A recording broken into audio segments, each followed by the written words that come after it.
Ndryshe nga viti i kaluar ku kishte prodhim masiv të frutit të qershisë në Dibër, këtë vit prodhimi është shumë i vogël. Tregtari i përvitshëm i këtij fruti që shet prodhimin në Rrugën Nacionale Peshkupi Maqellar, Agron Ferruku, thotë se sasia e qershisë së prodhuar nga fermerët të Dibrës është e papërfillshme me ato të vitit të kaluar. Aktualisht 1 kilogram qershi shitet me 600 deri në 700 lekë, një çmim ky shumë i lartë për periudhën në të cilën ndodhemi, pasi duhej që prodhimi të ishte masiv.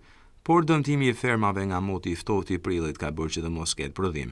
Edhe Agroni ka premtoren e tij me qershi, ndërsa shpreson që shteti ta subvencionojë për dëmin që ja shkaktuar. Këtë vit vetëm 3 veta kanë qershi Peshkupi.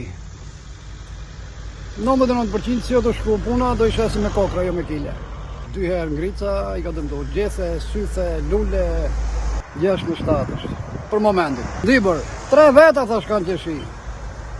Kto që kanë karburantin poshtë me, unë edhe i djalë nga dëshishti. E është edhe Aqib Zebi. Edhe e kishe 5-6 kuntal, do mi sjeli mund ishe stu. Vetëm ta mbaj klientelën, ta përgdheli si mjetë, jo ta mbaj, ta përgdheli.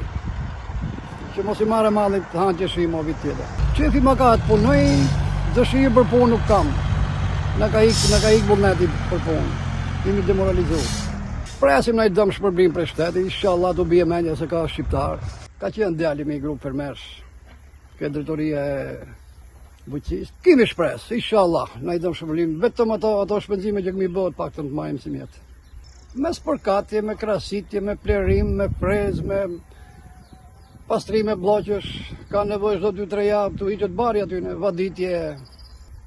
Mi llogarit drejtësisht jo grop, po kemi hut tamam kanal kur thaj Dibrani. Si mjetë kemi hut. Fermerët e qershisë në Dibër janë më të dëmtuarit këtë vit, pasi në zonat e tjera ka patur prodhim, si në Berat, Elbasan e të tjerë.